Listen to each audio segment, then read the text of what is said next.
Good morning, everyone. This is Miko here. Um, and it's today's lecture. We're going to talk about MLA citations for your papers. So, a couple things based on people's questions I should qualify. So, the first thing is if you're going to be referring in your letter to the N word, please just use that spelling, capital N dash word, okay? Unless you are quoting from Huck Finn. If you are quoting from Huck Finn, then you should use the quoted material as written, all right? Whether that's in something you're using in favor of keeping the book or using against the book. So in your own words, you write N word, but if you're quoting Huck Finn, you should use the words that are there. Secondly, I call it a letter to the editor because that's the style in which I wanted you to write it.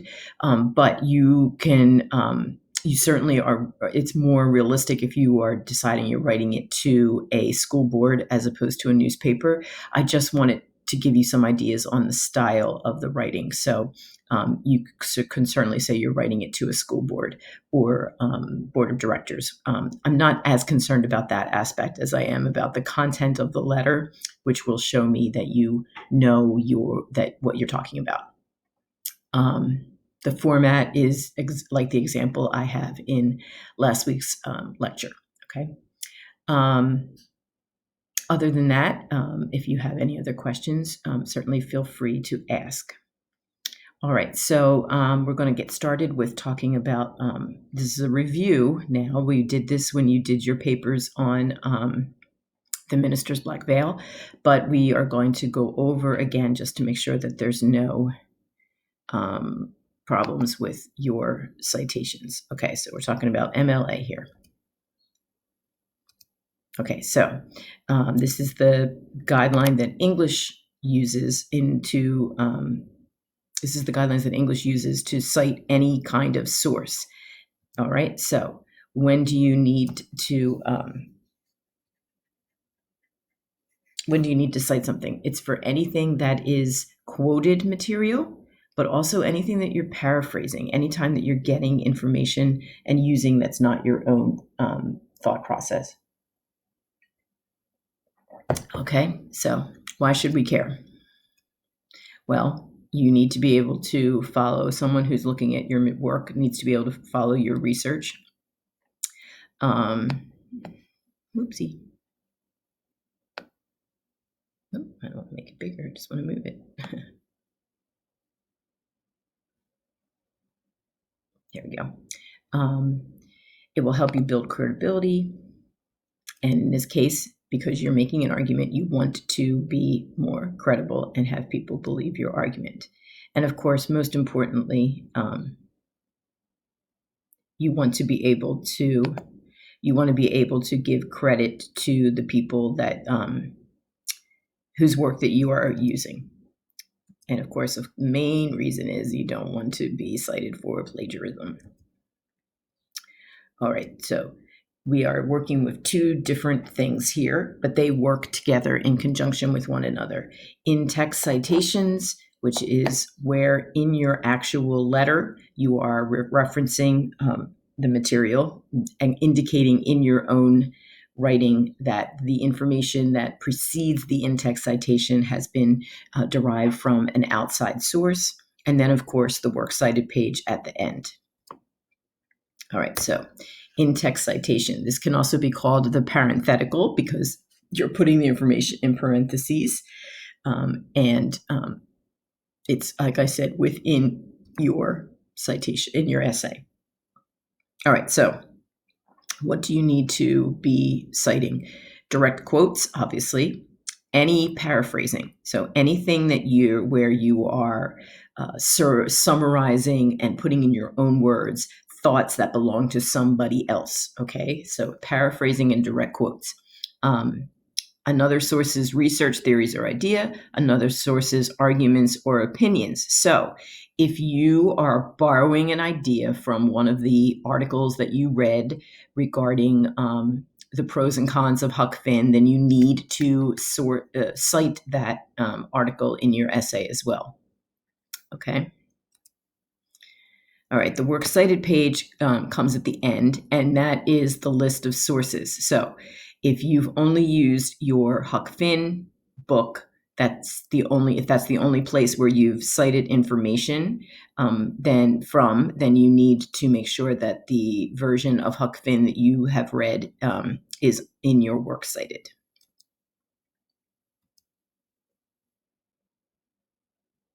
Okay, so in-text citations. Suppose you wanted to use a line from a book or an online article that you found as part of your essay, and you do because I've asked that you do that. You should include the author's last name and the page numbers where you found the material. All right, so here's the quote. All of a sudden, it was like I opened my eyes one day and noticed that the world is full of beautiful girls, and I've had a hard time thinking about anything else ever since. All right, so this is a quote by Justin Bieber from Justin Bieber's books, First Step to Forever, My Story. So notice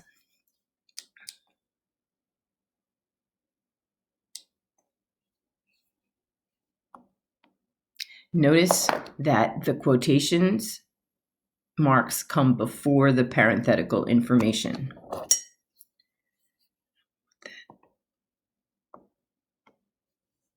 The parenthetical, so you have quotation mark, then you have your, quotation mark, parenthesis, author's last name, page number, end parentheses, and then the period. Please make note that the period is after the parenthetical information. All right. Notice there is no comma or any punctuation between the author's name and the page number. End the quote, then you parenthetical information, author, page, and then the period to end the sentence. Okay, so there you go. No period, no comma, period at the end. All right. Another is so now we need, if you're going to use signal phrases. So this is what we call the lead-in, right? What we talked about before. You use the author's name in the lead-in part of your sentence, then you only need to include the page number in the citation. All right, so, here we go. In her autobiography, all right, Kim Kardashian. All right, so now we've said who the quote is from. So because you've said it within the body of the sentence, you do not need to include it in the parenthetical. So once again, end the quote, parenthesis, page number, because you don't need the author's last name, end parentheses, period goes after all of the information. I'm going to put this PowerPoint up without the video so that you have it to refer to. Okay, so any material that comes from a source that is not your own head must have an in-text citation and be included on the works cited page. All right, so what if you're just summarizing someone else's information? Still need a citation, still do. All right, so here again is a quote. Notice Stephen King's name appears in the lead-in. Before finding success as a writer, Stephen King worked as a high school English teacher, a profession he admits zapped most of his creative energy. All right, so not a direct quote, but still got that from somewhere. And if it's from Stephen King's book on writing, right, so you have Stephen King's name in the sentence, it does not need to appear in the parenthetical information. So you just need a page number, no quotation marks because you're not using a direct quote, you are paraphrasing, summarizing. Here is a different way you could do it.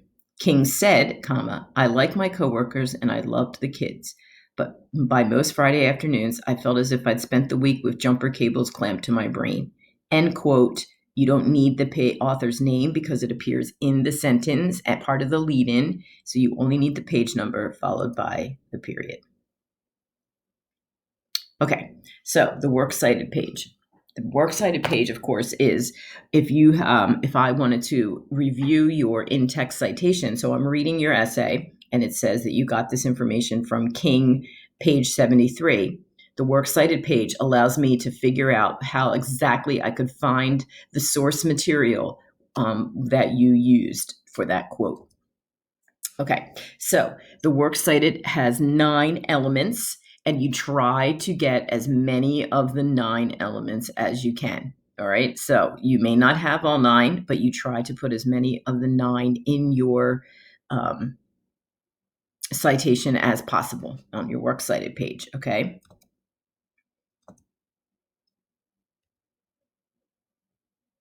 All right, so here's a bit more detail about it. So, number 1 is the author. You put it this way, always this way, last name, first name.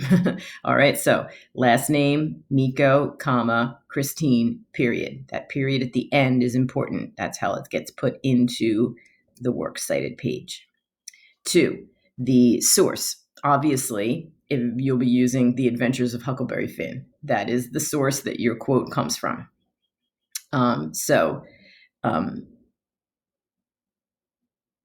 But notice here, source, standalone book title if you use the entire book, a chapter or section title if you used only that part. And so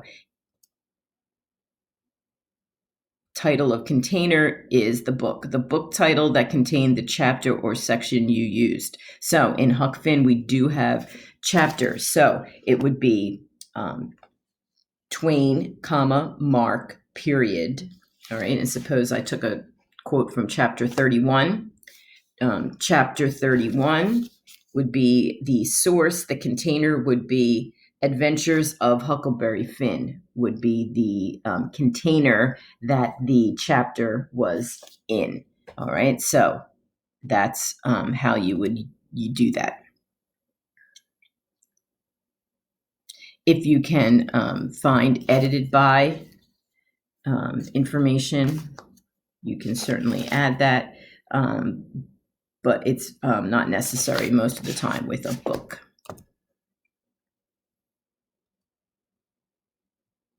These will be version, edit, volume numbers. So a lot of times scholarly journals have, they publish multiple times a year. So you would need to know the number of the issue in which your information contained. You don't have to worry about that for a book. Publisher, it's always on that first page, right? Whoops. So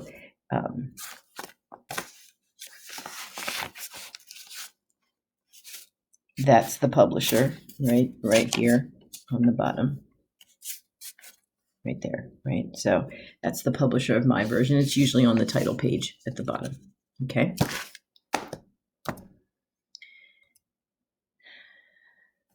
Published date, also you can find, it's usually on the back of the title page.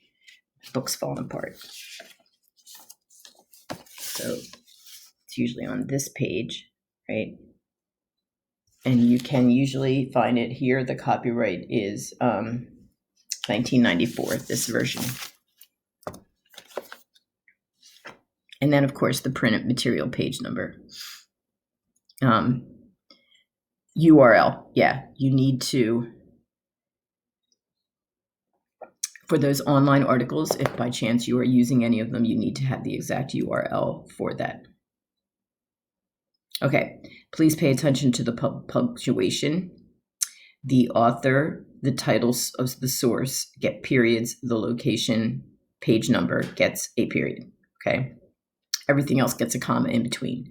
So author, period, title of source, period, title of container, comma, everything else is a comma until the very last item in the list, which would be the page number, that also gets a period.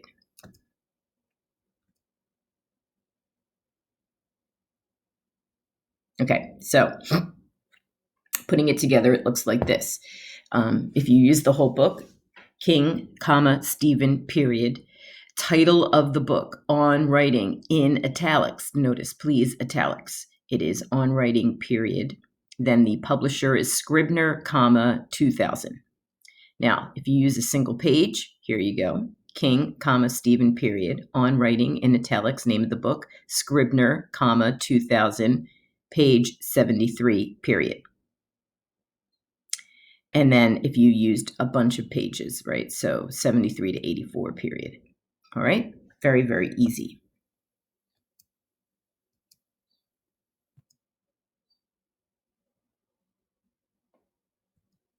All right, so here is what we notice. So number 1 is the author, number 2, title of source, 7, publisher, publication date, and location. So those out of the 9, those are the ones that are present in that citation.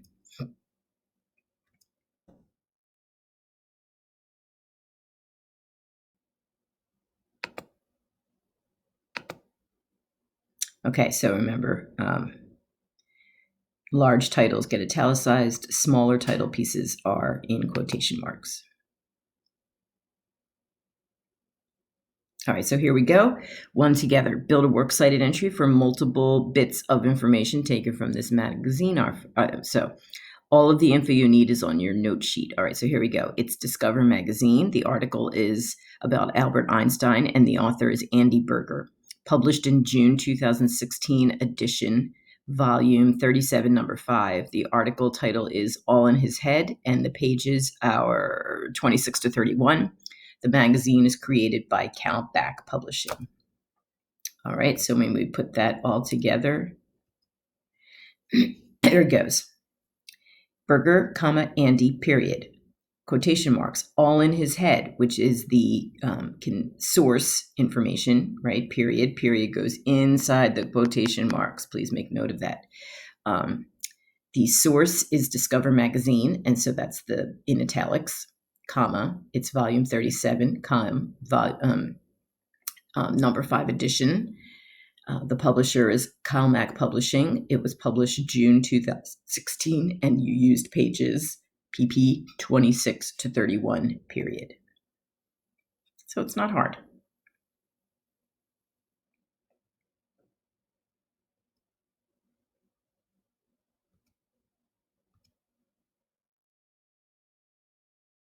And here's the URL. There's one with the URL attached at the end. So just make sure, right? Doesn't matter how long that in-text citation is. You have to make sure the URL is, you need to include the whole thing if that is the best piece of information for your source.